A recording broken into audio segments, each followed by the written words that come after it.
today's news cycle isn't all HRC because, as they say in Super Smash Brothers, a new challenger has arrived.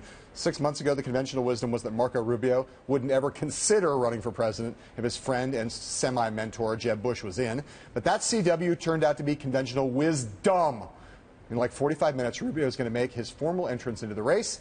We just got some excerpts from Rubio's planned remarks in which he will say, "We can't go, quote, back to the leaders and ideas of the past. We must change the decisions we are making by changing the people who are making them," end quote. Mark, my question to you, is Marco Rubio, and will he be in a few minutes, will he be a first-tier candidate immediately on entering the race, or is he a second-tier candidate? These excerpts are excellent. They're very well written, and I bet he's going to deliver them powerfully. Unless you're someone who believes that Jeb Bush is alone in the first tier and that he is the nominee presumptive, Marco Rubio is now a first-tier candidate. Scott Walker is a first-tier candidate. Jeb Bush is a first-tier candidate.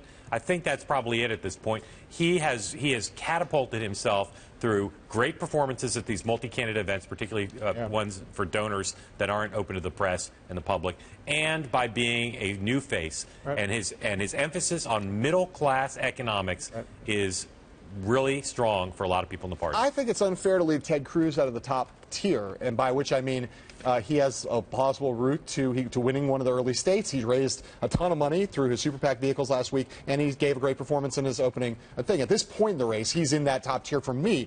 The problem with Rubio, I think Rubio is going to be a top tier candidate, but right now the thing that he hadn't gotten, and Jeb, the scrutiny's only begun for all these guys, but he's gotten almost no scrutiny to this point, and we've talked about this before. But Jeb and Walker, all those guys still under scrutinized, but not way one more. Day in the barrel this year. Yeah, correct. Exactly right. And so that I think is a huge issue. That you almost have to have had more scrutiny than he's had to really be in the first tier, it seems to me. Yeah, I mean, both Jeb Bush and Scott Walker have had bad days this year, in part because they have gotten scrutiny. Let's see when people start dumping opposition research on. It would be interesting to see if the Bush operation, which is about the most aggressive in terms of research now, let's see if Jeb authorizes people going after his close friend. Yeah, they know Florida, too. All right.